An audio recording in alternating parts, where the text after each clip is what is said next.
Okay, so I said I was going to go shopping a few minutes ago, and then someone reminded me that I promised them that I would do a live stream on what I do when I think I'm going to fail, especially because I'm going on in front of audiences. What's up, Nick? How are you? I got this so cool card from Nick recently. I really appreciate it, Nick. Very nice. And yeah, I'm kind of a sucker for cards, handwritten cards. It's like a big deal to me. And he sent me this really awesome card. So I promised someone earlier that today, even though I already did a live stream today, I never do 2 days. But I promised that I would tell people, what do I do when I'm in a situation I totally feel like I'm going to fail? It's great to see you too, Nick. And you kind of have no choice. And this happened to me, by the way, twice within like a couple of weeks. So last week I was doing an event and I was told that my audience might be a little difficult and that other speakers had really failed in front of this audience. And then this week, my audience was billed as an audience that laughs on the inside only, and on top of that, the event planner had kind of billed me as this comedic speaker. So if you go look at my website, you'll see nothing that says that I'm a comedic speaker. Hey, what's up? What's up, Stephanie? How are you? So I want you to imagine the situation. The first situation you're stepping into, you're going to be on stage for 2 hours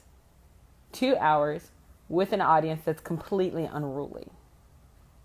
And the past 4 or 5 speakers that they've had have busted, bombed, and failed.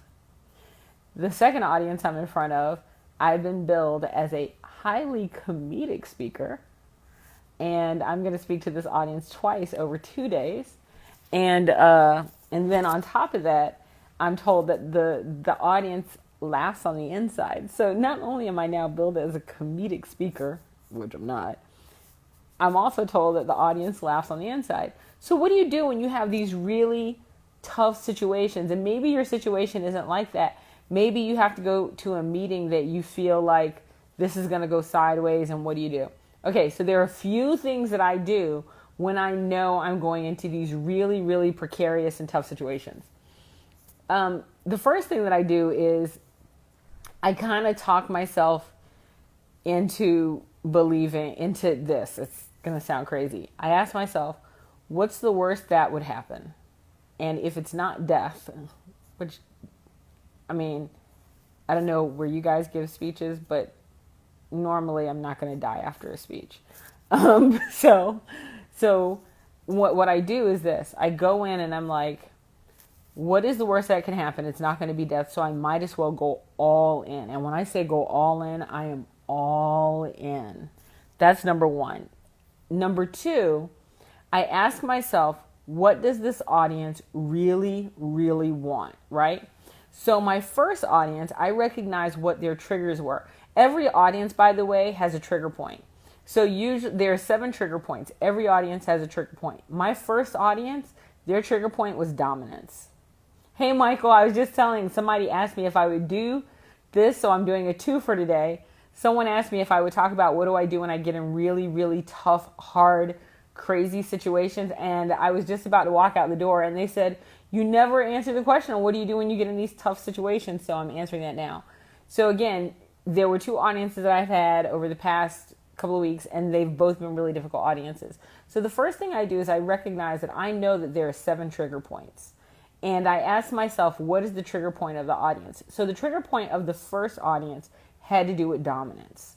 They were highly competitive people. So I had to give the audience something right at the beginning that they had to compete for, and they wouldn't get until the end. So when I opened my talk, one of the things that I did, because I recognized that their thing was dominance, I explained to them how everyone else in the audience would get something about that person if they walked out of the room. So here's the setup. I was talking about the 7 triggers, and I was talking about negotiation, and these were all to like really high-powered people. And I said, here's one thing that's going to happen. I know you guys have busy lives, and I know you have things to do. at the end of the day, if you get up and you walk out, I'm going to tell everyone what your trigger point is so they'll know how to negotiate against you. And even though I said it tongue in cheek with a big smile, no one moved.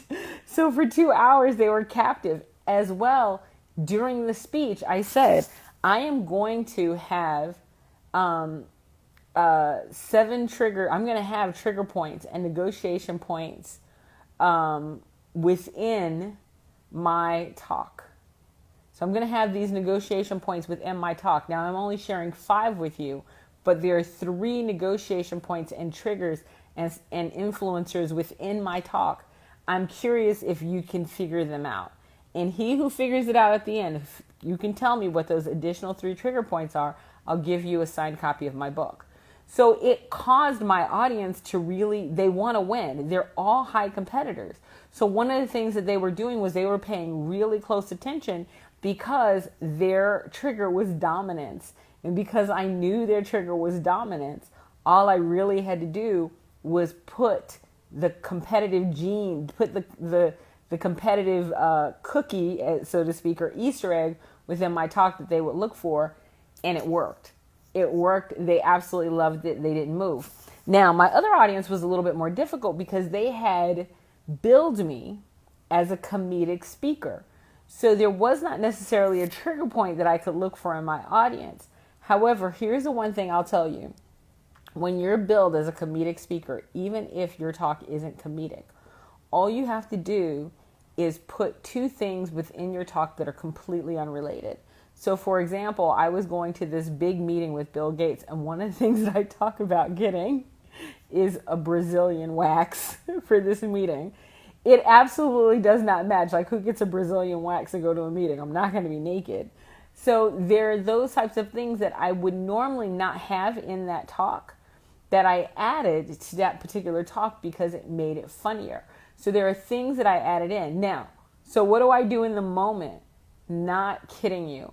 From the moment that I get on stage, I don't say things like, oh, I'm really nervous, or oh, I'm scared, or anything like that. I don't. Here is how you can make your audience feel extremely powerful and a part of your talk and invested in your talk. So I will get on stage, and let's just say, for argument's sake, in this second talk, I got to tell you, they had historically had maybe 300 people that showed up. And I did a few promo videos. The lady said not only did they have over 400 people show up, they had a waiting list for people to get in the room. And that happened 2 days straight. She said there were people from the first day that decided to show up the second day, and they just didn't have any rooms. And so the way that I do this, what you want to do is you want to make your audience the superhero. So as soon as I got on stage, I talked about how much experience that they had in the room. I'm like, you guys have collectively 3,000 years of sales experience. There's nothing that I'm going to tell you that's going to make you have 3,001 years of sales experience. There's no way that I can exponentially make that better. You guys are the Tom Brady's of sales. I'm just the guy deflating the ball so you can win the Super Bowl, right? So I immediately put my audience up on a pedestal, which now not only does it put them on my side, it makes my audience feel like they're powerful. And that means that what they're doing is they're doing everything with their power to lift me up as a speaker. Finding out what your audience's trigger points are, and then giving your audience power, those 2 things, I don't care what speech I go to, it totally changes the speech. I don't care if I'm talking to millennials. I don't care if I'm talking, it doesn't matter. I can be talking to CEOs. I can be talking to executives. Just doing that slight twist works. So when I'm totally scared, and there are times that I'm terrified, all I do is I raise my audience up so that way they'll be rooting for me, and I figure out what their trigger point is, and I make sure that I trigger them and give them Easter eggs during my talk. Those 2 things change everything. Changes everything. And by the way, the one that I was billed as the comedic speaker for 2 days, they've booked me again for a series. They just hit me up. And what's so nice is that when you get companies like that and they recognize, that you're bringing something to the table that you don't consider as a part of yourself, they really have gone above and beyond. So you really want to think about, how can you use that? How can you, number one, figure out the trigger point of your audience. Number two, how to make the person across the table feel like they have the power, like they're more powerful. Doing those two things suddenly gets you from having an opponent to an ally, and you could do anything. So anyway, I know this is a twofer. It wasn't my intention, but I made a promise to someone that I would do this, and I completely forgot. So there it is. I did it. I hope you can use it, and I hope that helps you. So when you're in that situation, you can totally knock it out of the park. I will talk to you guys later. Have a fantastic day.